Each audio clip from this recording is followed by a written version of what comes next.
Hello, everyone. My name is Christina.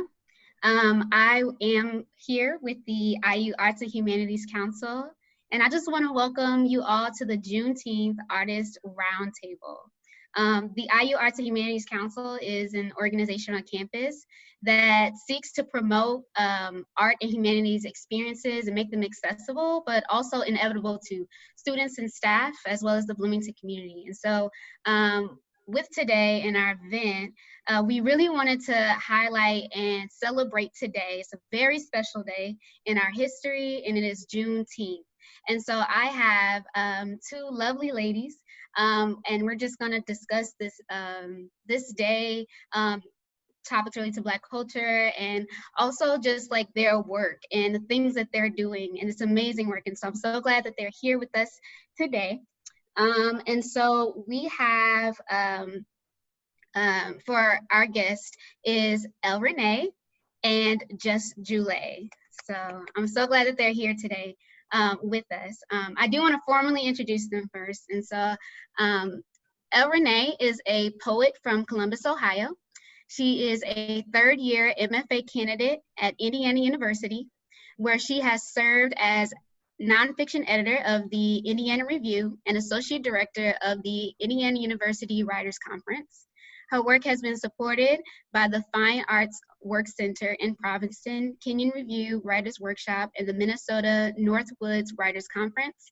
Her poems have been published and are forthcoming in the 10 House Online Poet Lore, the Minnesota Review, the Appalachian Heritage, and New Limestone Review, and elsewhere.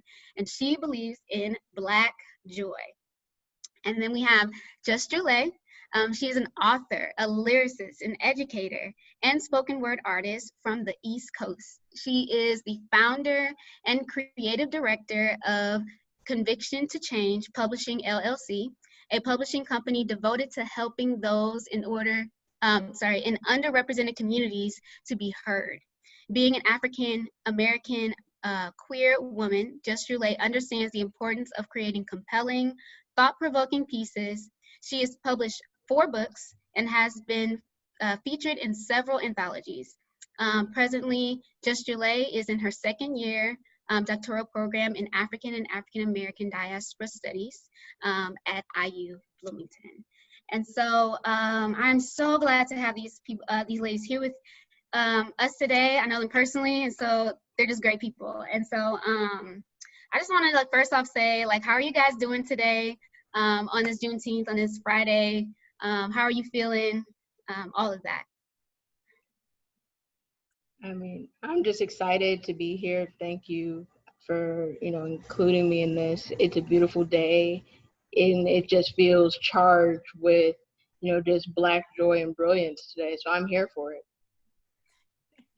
Awesome. Yeah, I'd like to echo those sentiments. I really want to thank you, Christina, and for IU's Arts and Humanities Council for putting this event together, for putting us all in conversation, really supportive of each other's artistry and work. And I'm grateful to be here. I woke up very early this morning to drive from Ohio to Indiana. Shout out to all of my Ohio beloveds and family and friends who are streaming. Really appreciate you all for being here, my colleagues here as well. So I'm just happy. It was a beautiful day, a beautiful ride, and I'm pumped. Nice, nice. And so, yeah, I'm so glad you guys are here. And today we just want to talk. We just want to have a conversation along with enjoying some really good art, right? And so what I wanted to do first, before we get into the event today, I really wanted to kind of give some historical context on what is Juneteenth and why is it so important.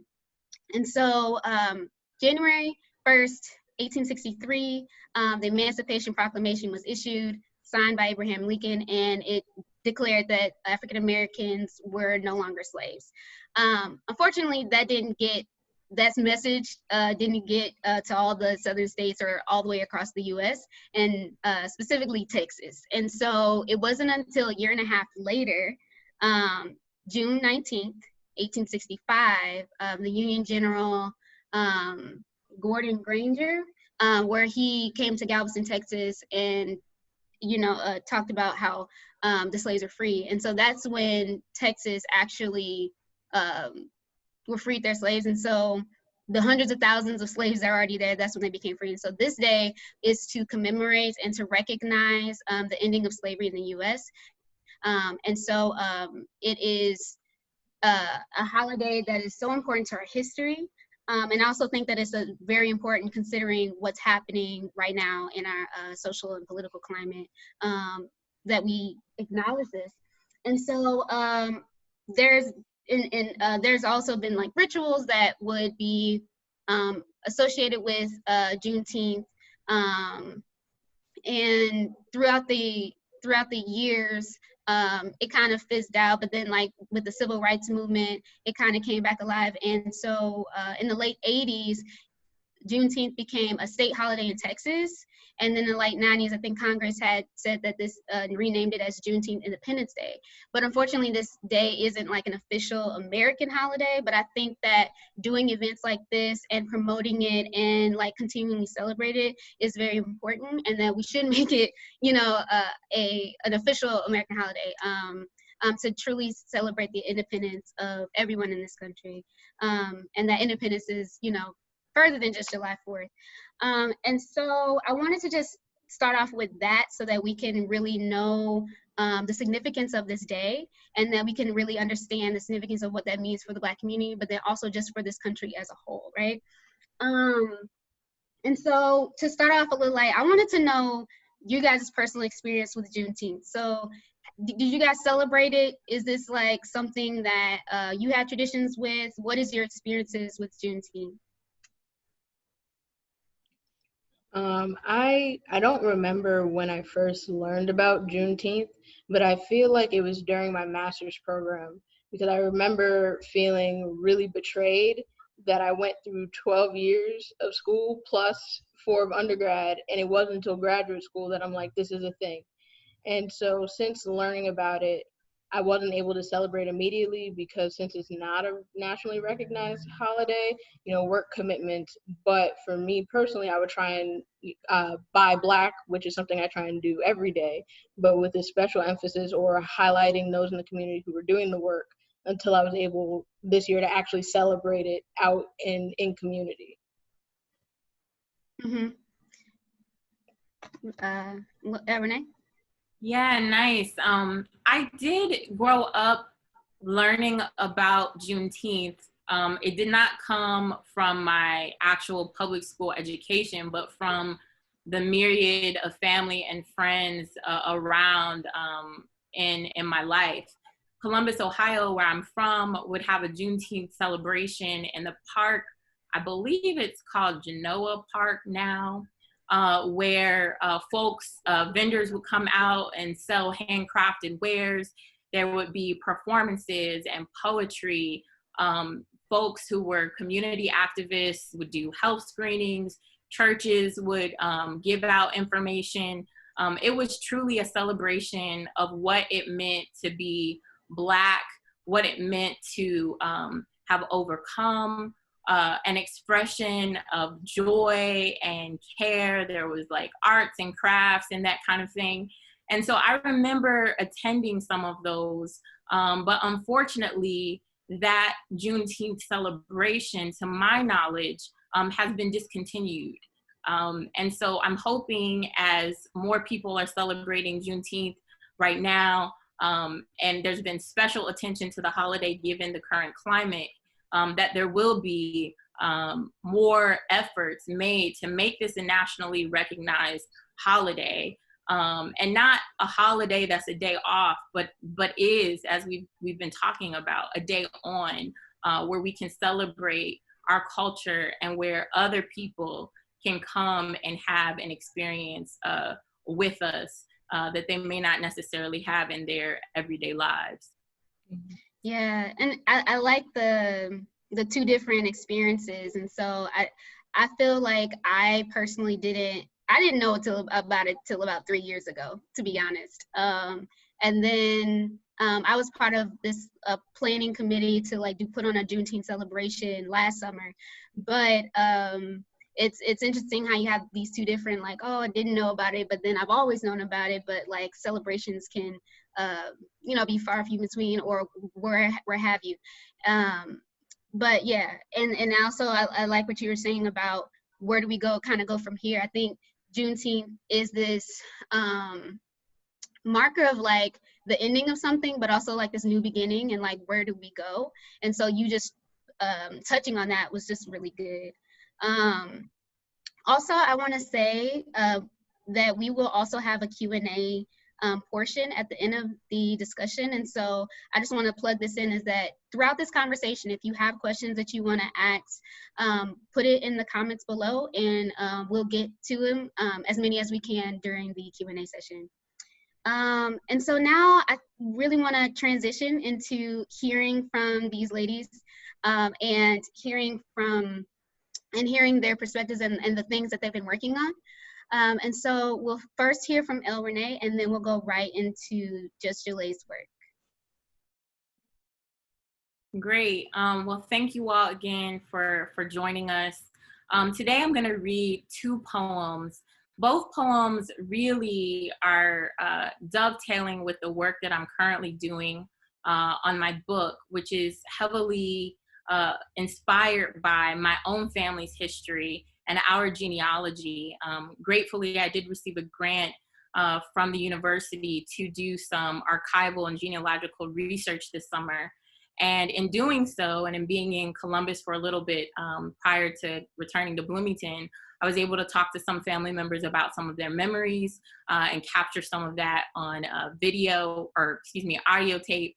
And I was able to also go through some of the ephemera in my mother's house that belonged to my grandfather, who was a coal miner in West Virginia.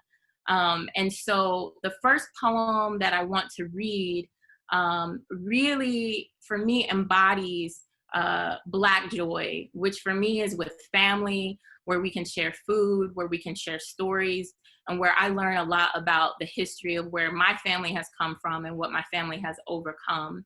For this poem, I do have a slide that will showcase my grandfather, Russell Towns, a photograph of him, as well as a certificate, his minor certificate from 1939, when he worked at Gilliam Coal and Coke Company. He will be mentioned in this poem that I'm about to read. For context, there are only a couple of things that you may need to know for the poem. One, I reference Bid Whist, which is a card playing game. You can Google it, but it's really great. My family has always taken part in that at our gatherings, and it's led to a lot of spirited competition. Also, I reference a song by Luther Vandross. You'll hear it when I say it, but I encourage you all to Google it, because it is a joyful song that I think that everyone should know. So I just want to transition to my poem. It's called Fish Fry. Can we cue the slide? Great. Fish fry. Everything delicious is served on Friday. Jesus should get a do-over for the Last Supper, since he missed out on the miracle that is Wonder Bread made paste by purchased cornmeal skin, sweat and Crisco, clinging like faith to a mouth's roof, even as the tongue tries to negotiate release, swap freedom for teeth. We know what delay tastes like. We have waited for a check that affords us this feast of fish, golden crisp, and the glow of Black joy. With Luther Vandross praising us for being bad on Aunt Mary's 45 spinner, who would call this dinner? Stovetops bubble with pots of kale and collards, made sides only by smoked ham hock oozing, salty fat, their doneness determined by Mama Joyce, who dips her too blessed to be stressed mug in the pot liquor and sips slowly, purses her lush lips and declares, "It got more melting to do. Ain't that true for all of us?" She snorts every time Lil Russell comes by to kiss her highest cheekbone. His jeans drifting toward hell like he forgot his real tribe. Never mind, no matter, we made it here together, the old timers will say, though they suck their teeth at the sight of his draws, at the sight of a renegger at their bid whist table, at the scent of Dee Dee's too sweet macaroni and cheese. We all fall short of perfection like memory, but Uncle Harold brings us back to where we started. Yellow perch biting their ashen end of a line in Lake Erie's Ohio waters. The place Granddaddy, wearing his old mining boots, taught generations the patience needed to stay fed. Uncle Harold will never bring the tartar sauce Cousin Kathy out east developed a taste for. He will fling back his James Brown slicked buffoned crown and howl the sound of hunting hounds choking on coal dust. Remind her she's still a West Virginia holla girl. Remind us travels ain't useful without this knowing. Thank you. So that was Fish Fry. And this next poem that I'm going to read deals with another tradition related to Black joy and sometimes a little bit of pain that many little Black girls experience growing up, which was getting our hair did, as we would say. Oftentimes, my mother would press my hair on a stove in the house. And this was a kind of ritual that we did. And so for this poem, I wanted to share with you all one of the things that I found while I was at home, which was in our old family Bible. As I was looking through the Bible, I saw many, many remnants of hair left by ancestors that were tucked within its pages. And I was just astounded to find these locks, different textures, different colors, and where in the Bible, the passages in which they appeared. So I wanted to share that with you. So can we cue the slide? Great. So this poem is called Pressing. By Saturday afternoon, the stovetop needed rest, but Mama said there's no rest for the weary. By then, her hands had already pressed spatulas into skillets of sizzling bacon, cheesy scrambled eggs, and Granny Smiths softening their sour peels in a pool of butter, brown sugar, a cloud of cinnamon and nutmeg crackling.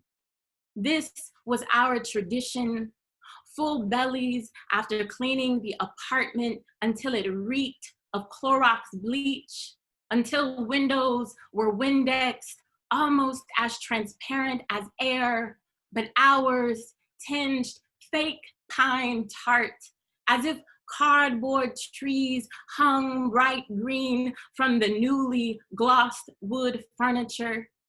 And still her hands pressed on, untangling my 2-week-old braids, soiled with playground sweat, dandelion dust, fuzzy wayward wisps left by an Ohio wind's kiss as I flung my blue beretted head back to predict the precise velocity my hand needed to pummel a tetherball so fast a sucker kid wouldn't have time enough to interfere with its perfect spiral like the curled hair I longed for.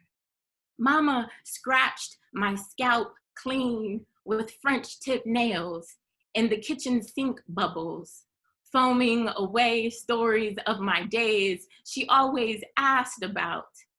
I sat in the back of our 1987 Ford Mercury after latchkey and her long paralegal shifts. The Navy box on wheels barely putted us home, exhaust letting out black plumes of smoke and gasps like gunshots.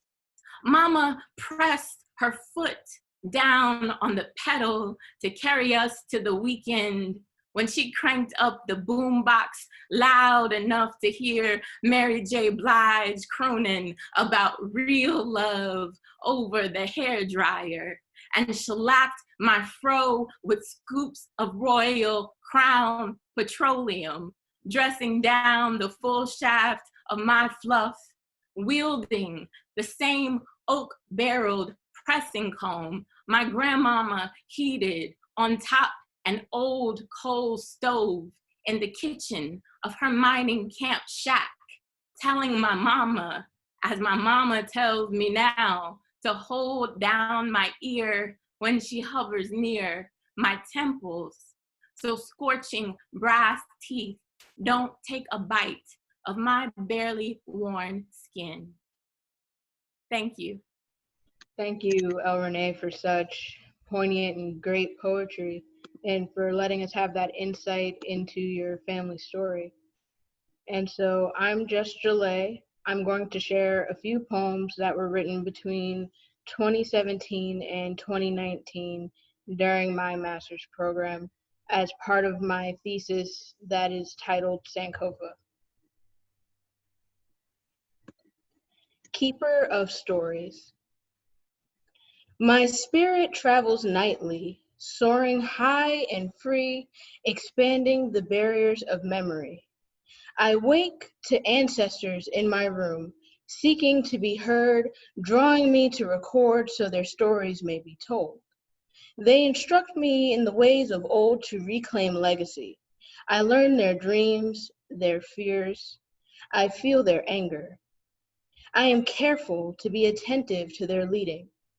This is their story. I am just a scribe, hands through which their words appear, the willing mouthpiece. If I embellish or deflect, they quickly correct me. Time rewinds as memory unfolds from their lips, made linear by humanity. Time exists infinitely. I sit at their feet, listening from moonrise to moonset, rest obtained in morning twilight. Upon awaking, I arise, a new keeper of stories. Greatness. Woven like a tapestry, embedded in DNA, greatness circulates through generations, inseparable from essence, as we build and adapt according to destiny and calling. Young king, young queen, do you know yourself and recognize your name? Do you believe what you carry, or do you heed what was spoken about you by those whose character obscures their path? Bear the fruit of purpose completed. Feed your ancestors from your joint harvest so they may be fulfilled, seeing Sankofa in its fullness so all may rest. Distance measured in men. Bodies laid end to end to cross the ocean. The distance traveled was Angola to Brazil, 4,126,320. Congo to Havana, 6,353,600. Benin to Baltimore, 4,592,720. Nigeria to New Orleans, 5,647,840. Senegal to Colombia, 3,626,480. Ghana to San Juan, 3,884,320. Ivory Coast to Kingston, 4,248,640. Passage one way.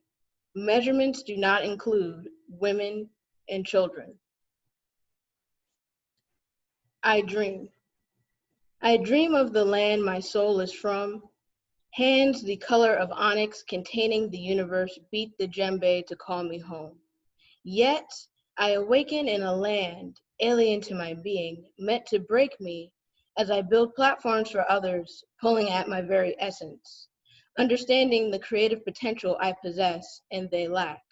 I awaken in a land my soul does not know, where I am always hungry because my spirit knows there is something greater. I dream of a land that is my own, where the land yielded for me in partnership. Instead, I cultivate for the greed of those who use me. Chained down, they try to force me to birth an allegiance I would rather abort, branding me American as though I have won some great prize. In reality, I have been laid as the foundation upon which corrupt systems rest. I am African. Imagine what a great day it will be when my kinfolks and I stand up. Black rage, white tears. Enraged yet forgiving, turning the other cheek but not a blind eye. A record of wrongs, prepared to hand this country its receipt for a bill hundreds of years past due. The buck stops with no one, the majority cries, leaking eyes, telling lies, wanting to portray a post-racial mindset in a racialized existence. The African conscious is no longer dormant. Many turn away from whitewashing, focusing on their own genius and unconquerable spirit. Rage is buried at the fault line, and the world is overdue for its shaking. To be Black and conscious in America is to be in a constant state of rage. James Baldwin, Ancestor. And for my last piece, In Search of Self. Scattered across time zones and generations, I went searching, calling out to the pieces of myself left behind, gathering them to hand to the divine for complete restoration. I began allowing myself to remember what should not be forgotten, to know the unknown, and to remember the lives I once lived. To find the lives I once lived, I went to the archives in search of self. I spent hours only to come up with a splinter of a branch that could hopefully connect me to my roots. Piece by piece, I found and framed my ancestors, learning their names, seeing upon whose shoulders I stand. I went to the archives in search of self, spending hours looking for things that could not be found, wanting to trace the tapestry of my ancestry until I realized I was using the wrong archive because the mainstream archive does not keep bills of sale, ship manifest, and cargo declarations. But how would I have felt had I found myself there? It was startling enough to realize that my near ancestors, 3 generations back, people my mother and paternal grandfather knew, touched, held, and loved, were sharecropping. Perhaps that's why it's been in my heart from a young age to one day own land while remembering to never let the land own me. I asked my ancestors what to make of my name. They told me that my name lives in the footprints of their lives. It speaks through lightning with prayers carried on air that ebb and flow, bringing harvest in stillness but never drought. There is living water within, exquisite and divine, that nourishes on the journey from earth to earth again. Thank you. All right. Thank you so much, both of you guys, for sharing your work. That was just amazing. And so I really want to take time now to kind of just talk about what you guys have said and kind of dissect that. One thing that you guys both touched on was ancestry and this idea of knowing our roots. And for many African Americans, that's not possible or hard to find. And so, El Renee, I wanted to know for you, like, what is that experience like, I guess, like, as you've taken steps to find that for yourself? Yeah, it's been tremendous. I think in terms of context, I will say I've always been interested in my family's history. I think in part because I didn't grow up with either set of my grandparents. And so both had died by the time I was, of age. And so there was immediately this kind of generation that was cut off that I didn't have access to. And I wanted to know who they were and how they created, 10 kids and raised them on these coal camps in West Virginia. And in West Virginia and Virginia particularly, which is part of Appalachia, which I hold really dear to my heart, I think a lot of representation of West Virginia doesn't feature Black and brown people who labored in these coal mines and who were integral to our country. And I wanted to honor my grandfather's legacy. I wanted to honor his sacrifice. I wanted to honor my grandmother's legacy. And that was important to me. I think, you start in terms of genealogical research with, yourself and your parents and your grandparents, and you go back as far as you can. And I actually started doing this work over 15 years ago when I was in college. Believe it or not, to admit my age.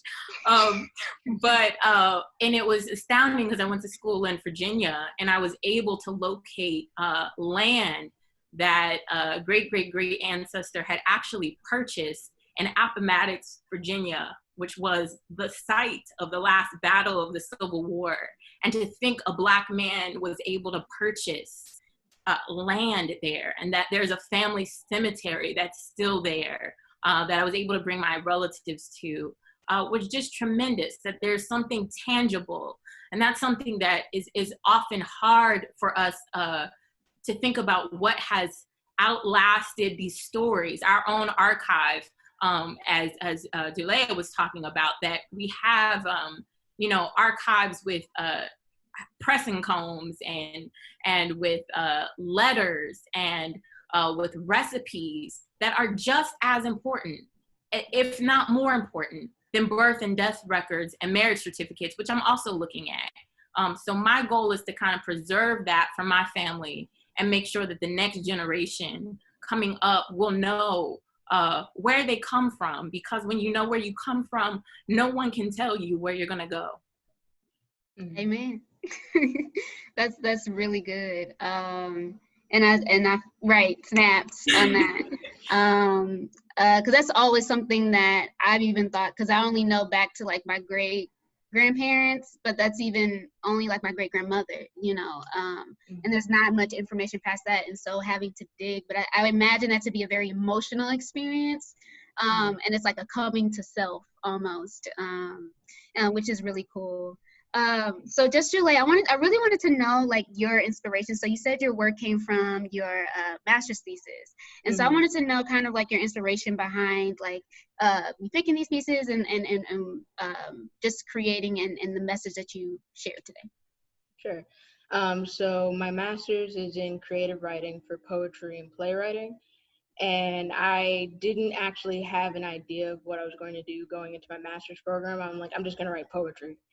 And that first semester, I took my first Africana Studies course, and I was like, wait a second, there's a whole other worldview and knowledge system and way of being that is actually intuitive to how I'm trying to live my life.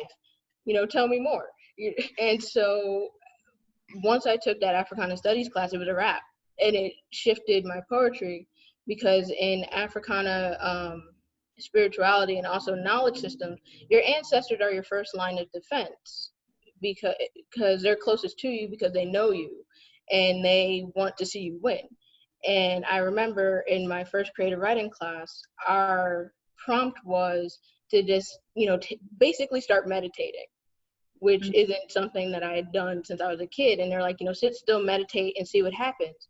And all of a sudden, in the middle of class, I'm hearing some ancestor literally running for his life in West Africa, trying to not get captured, and just jotting down the story. And then I'm like, well, I'm not 100% sure what happened here, or if I should talk to somebody about what happened here, or if I should just see, where like where this is going. And that was the collection that came forward with, you know, different ancestral stories in combination with research, filling in some blanks, using methodologies such as automatic writing with Lucille Clifton, where you're really just sitting as a scribe.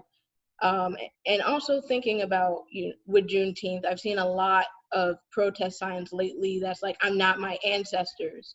And I cringe every time I see that, because I'm like, you know what? By and large, we are not our ancestors for a variety of reasons, because we are, you know, definitely their dreams deferred, if we want to keep it 100. And so I wanted to, you know, honor and celebrate them, because without what they did, we wouldn't be having this conversation. That's so good. And just thinking about a foundation. I mean, our ancestry is the foundation, and then we build upon that. And so I think also with Juneteenth, I was thinking a lot about I guess the climate that is now. And I wanted to kind of hear your perspectives on, I guess, the role of artists. I think many times artists do kind of play this political role. I mean, I think our message, because the way that it's served, people are more willing to listen to it, and even if it's shocking, but people are more able to engage. But I always wonder, you know, as a Black artist, is it our duty? Is this like something that we have to do? Like, what is the role of the Black artist type of thing? And then I just kind of want to know you guys' like perspective on that in light of, you know, Juneteenth. Well, I have a lot that's processing on that question, because I think I don't separate myself from my art. A lot of times people think about artistry in terms of, you know, is it literature? Is it performance? Is it music? Acting? But I think of art as a way in which you can translate an emotional experience that allows another person in to sit with you and experience that with you. And in some cases, hold it with you.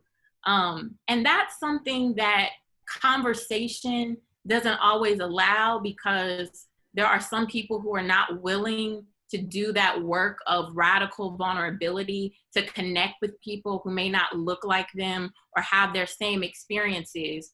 But through this kind of container, if you will, of visual art or literature or music, that is a way in which someone maybe outside of the world and culture of Blackness can access experiences. And so I think it's incumbent, when I look at artists that I admire, particularly writers, and the work that they did, you know, in the 50s, 60s, and 70s, the Black arts movement, Harlem Renaissance, that was a tremendous way of bringing our stories, to write our own stories, first of all, and also to bring other people in. And I see this current time as a way in which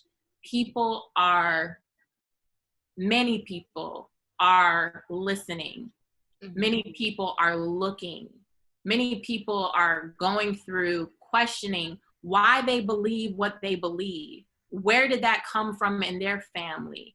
How can they not just be allies, which is a term that I really wish we would end, but be co-conspirators, be active, be present when they witness or see bias, to say something. And so Black art is powerful, it's transformative, and I think now more than ever, people are looking to artists as a way to contextualize this moment. How do we process what we're seeing? How do we process what we're hearing? These different Zoom meetings and Zoom calls about, you know, institutional and structural changes. How do we hold that in our hearts? with, you know, policies necessarily, but how do we get people to connect with the human and the humanity of the experience that they may not have connected with before. And I see that as important for all artists, but particularly Black artists right now. And I'm hoping to spend my life doing that work. Yeah. Similarly, so in the academy, there's often this battle between, you know, the creative and scholarship, and I'm continually arguing. I'm like, whether it's a paper or a poem, it's still scholarship. There's methodologies backing this. And in this current climate, I might be able to get somebody to listen to a poem for 5 minutes and not necessarily read a paper, even if they address the same thing. And W.E.B. Du Bois, in his The Criteria of Negro Art, discusses the function of Black art and its responsibility. And one of the things he states is that art is meant to be propaganda. And I'm not in denial about why I write and why I write what I write. It's definitely propaganda, and propaganda gets a bad rap. But for me, I look at propaganda as I'm communicating information to you.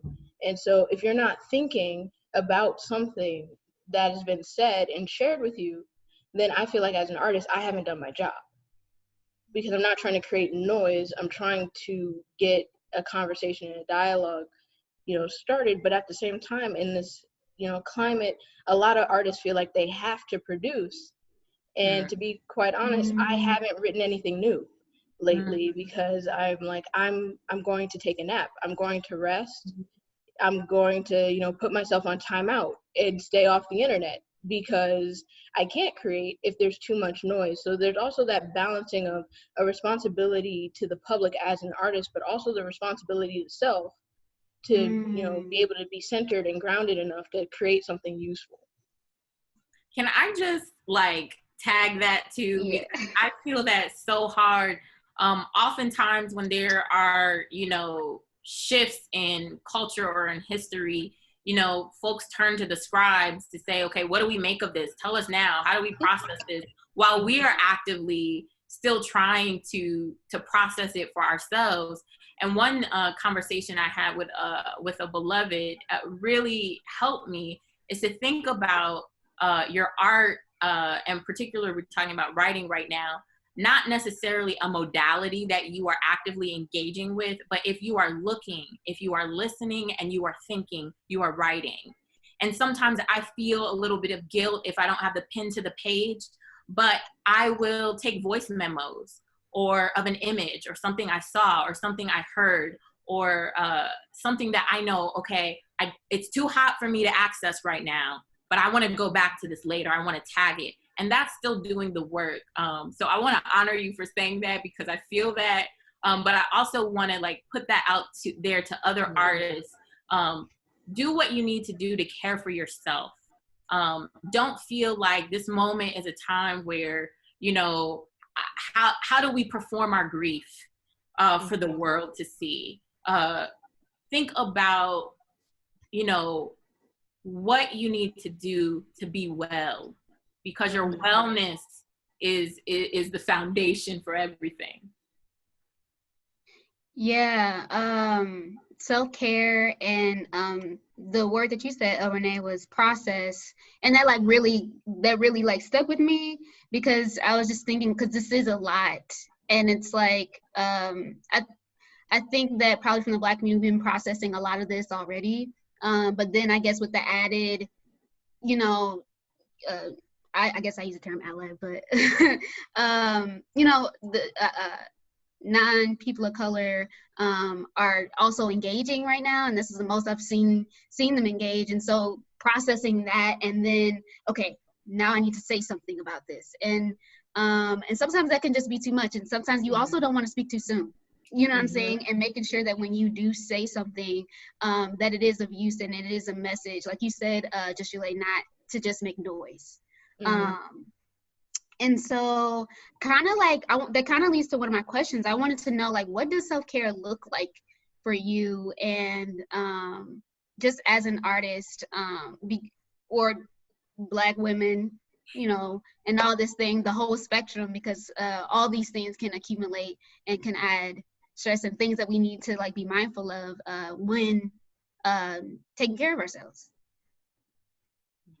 I'm a big believer in naps. You know, if I don't get a nap, I get cranky. Like I am centered on rest, because if you're what I'm learning is that if you're constantly in a state of frenetic motion, right, and everything is frantic and everything's an emergency, you're not going to be productive in, like, to yourself or to your community, right? And when I also think about our ancestors and think about like why we celebrate Juneteenth, for hundreds of years our ancestors could not rest. So I'm going to take a nap in their honor.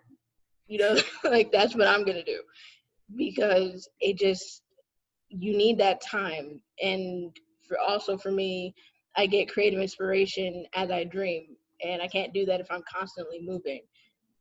And so that's a huge part of self-care for me. I also am a big believer in binge watching things that are not, you know, political, that have nothing to do with my research or what I'm teaching, so that I can just disconnect to some other dystopian landscape other than the one that we are currently living in.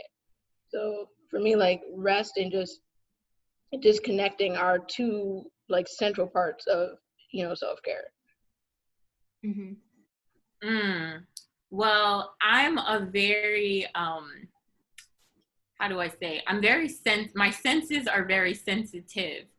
I have not, to be quite honest, I have not been able to rest at all.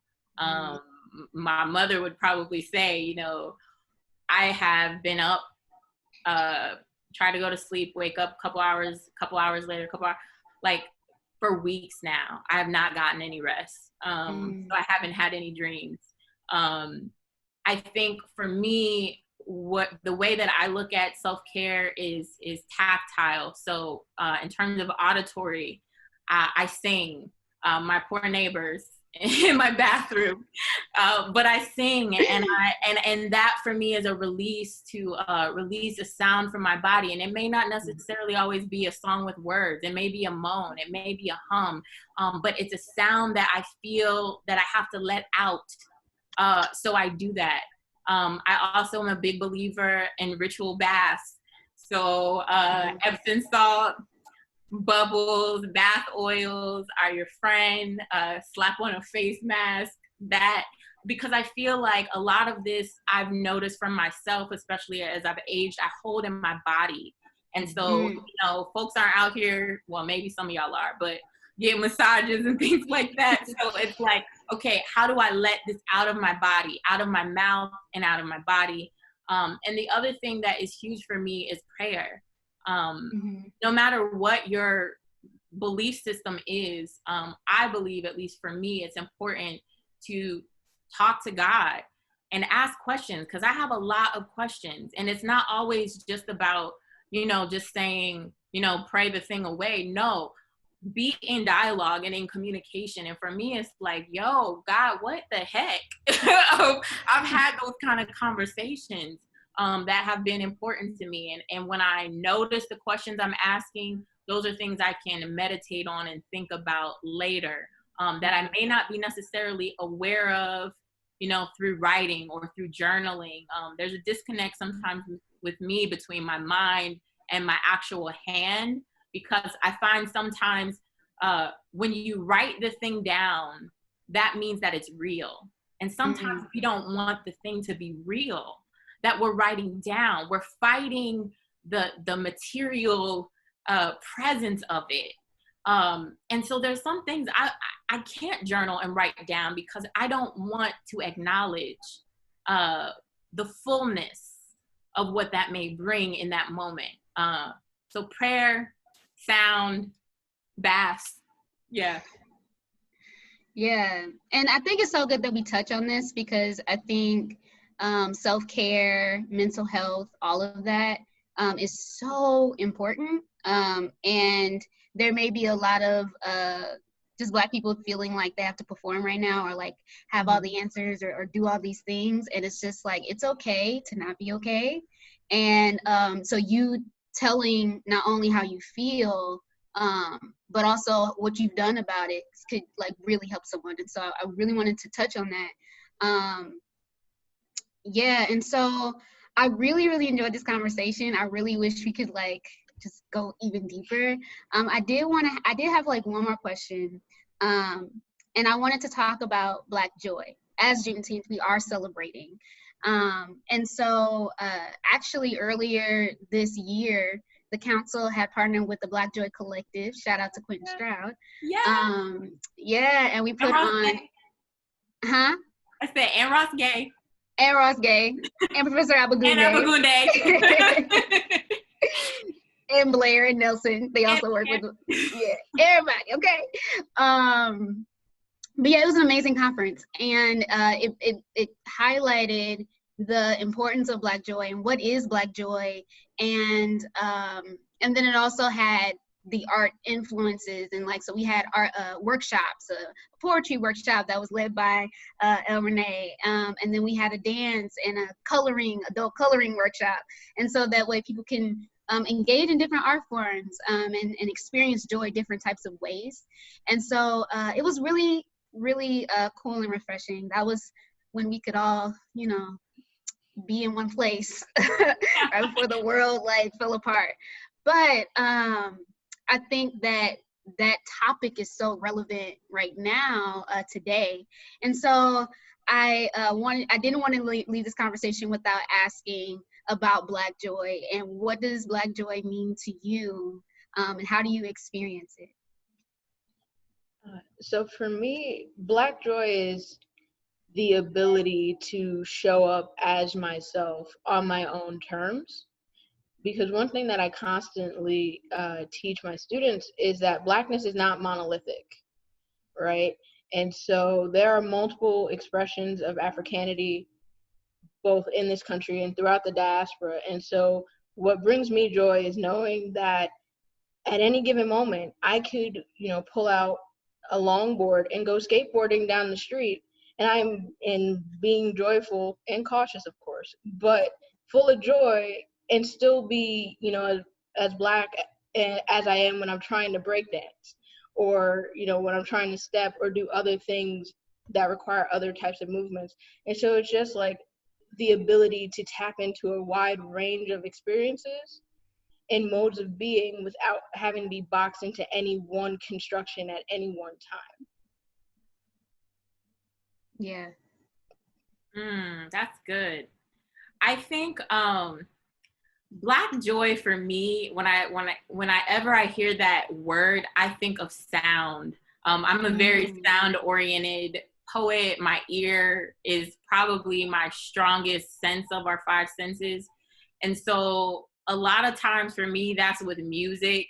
That is with being able to have, like, use the voice as an instrument, I think is really beautiful. I also think about Black joy as resistance. I actually have joy is an act of resistance on a pennant in my apartment that I like to remind myself of. Because sometimes people think about joy as joy being apart from suffering. But sometimes I think about joy, the persistence of Black people to endure and to pass down. When I think about what my ancestors had to go through so I could be made, I'm joyful in that. Yes, they suffered. There's a suffering. There's a lack of even being considered as a human, 3/5 of a human. And yet I am here. And that brings me great joy and great pride. But I also want to kind of add an asterisk to this joy aspect by saying one thing just while it's on my mind. And that is, a lot of times in these conversations, people don't necessarily connect the dots between what has happened historically to what has happened now. A lot of people say, oh, slavery's in the past, or Jim Crow's in the past, and that thing is done. Why are you people still whining about it? That's an argument that I've heard a lot. And the fact of the matter is that what has the legacy of that assault on our humanity is still happening today. We see that with these deaths of Black men and women by police. We see that with institutional racism. We see that with a lack of access to wealth. I was reading an article that talked about it taking more than 200 years, based on a study, for Black families to have the same amount of wealth as white families presently in America. And so when we think about that, it's still relevant. When I think about the fact that, that there were 3 states, I think Delaware, Kentucky, and Mississippi, that did not ratify the 13th Amendment, which abolished slavery, until 1901 in the case of Delaware, 1976 in the case of Kentucky, and 2013 in the case of Mississippi, would not ratify the 13th Amendment that we're celebrating, the abolition of slavery. And that still is persisting into the 21st century, is a shame. And so people have to realize that our joy is not just these celebratory moments and culture and all of that, but is the fact that we have persisted in spite of, because of, and created beautiful things out of such inhumanity. And I just want to make sure that it's relevant, that people understand this is not far away, that we have grandparents who could not vote, that I had a mother whose school went through integration.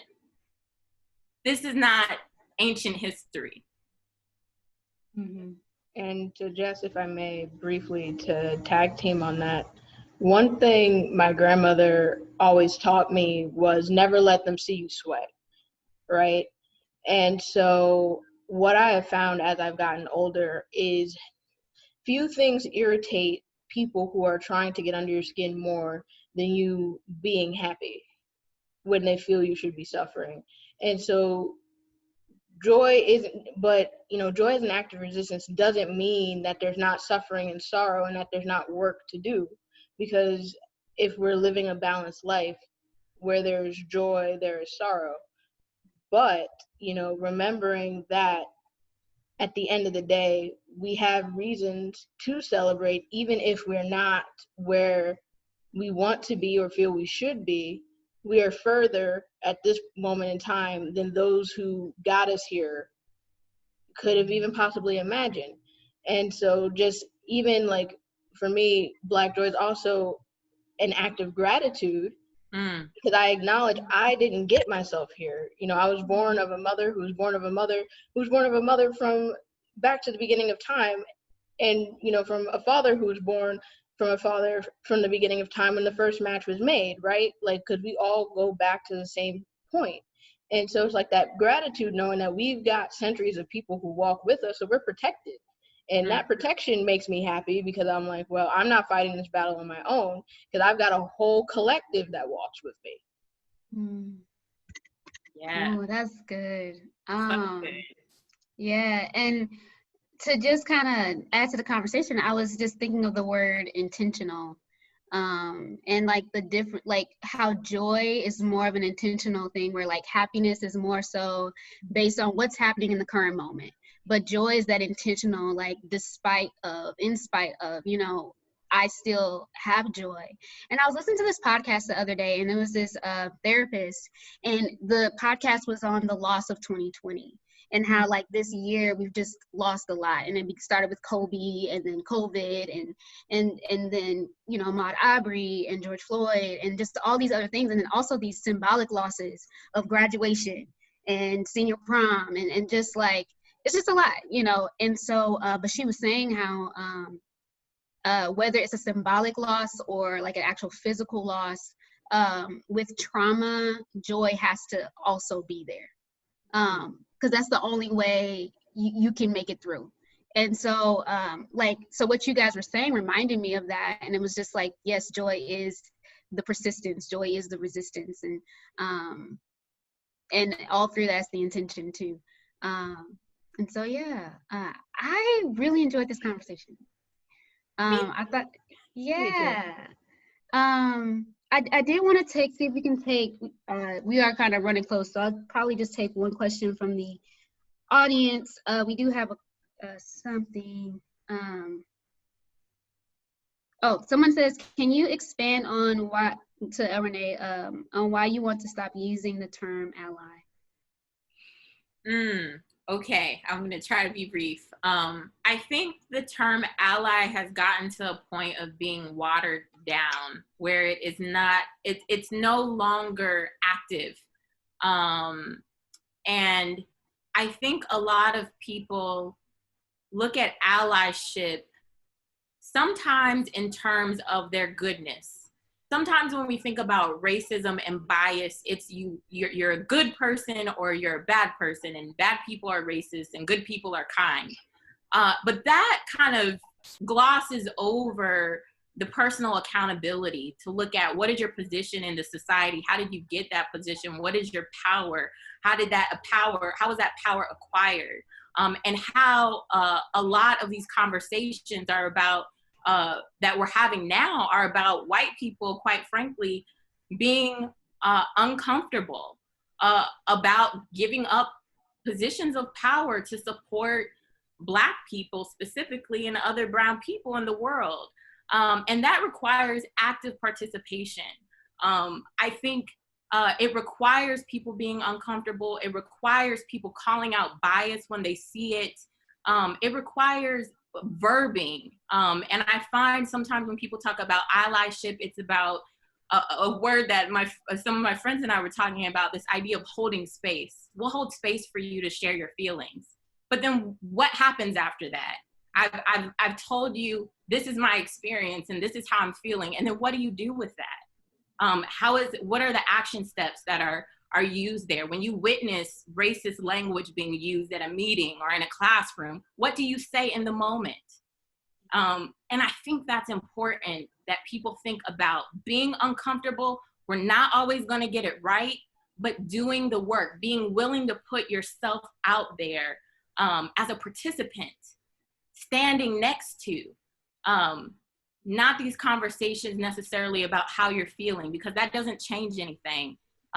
Just talk about our feelings. It's important, but it doesn't create the kind of sustainable change that I feel like many of us are really looking for, particularly and predominantly white spaces.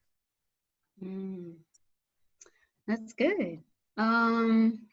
So thank you for answering those questions. I also want to thank you guys for joining us for this Juneteenth Roundtable. I hope you guys enjoyed the conversation as much as I did. I did want to do a couple of shout outs because there are other Juneteenth celebrations that are happening today. And so we're all in this together, and I think that passing that information along is important. So the Neal Marshall Black Culture Center is doing Juneteenth celebration today, and they're doing online programming and all day online programming. And so if you go to their Facebook page, their very first post has a poster. It has all their events and the Zoom link. And then also the Black Lives Matter Bloomington is having a Juneteenth celebration in Butler Park in Bloomington. And so if you guys are in Bloomington, you can attend. That goes from 4 to 8 today. Or if you want to do the online, there's also some options there. And so I just want to pass that along. And before we close out, where can people find you guys and connect with you guys on social media? Sure. So on Instagram and Facebook, you can look me up as Just Duléa, and on both those pages are links to my webpage. So if you want to connect with me that way, if you want to connect with me via IU, if you go to African American and African Diaspora Studies, their department, I'm undergraduate student, so you can also find me there under my given name, but my picture is still the same. And I am at Renée Poems on Instagram. That's the only social media that I use. Would love to share and collaborate with other artists. And just thank you to beautiful queens for doing this. This has just made my heart kind of leap. I'm surprised it hasn't gone through this camera, but I'm so grateful for you both and to be here in community with you at IU right now. Just Yes. Gratitude. Yes, Yeah. and I'm extremely grateful to you both. You know, Modupe, Adupe, you know, I give thanks, we give thanks, because this space is needed, it's healing. And healing is always welcome and promoted. Awesome. Yeah, so thank you so much again for tuning in, and thank you to our audience for tuning in today. We hope that you guys enjoy the rest of your day. Hope you learned something, you gained something from this conversation. And that's all we have for today. So, all right, bye.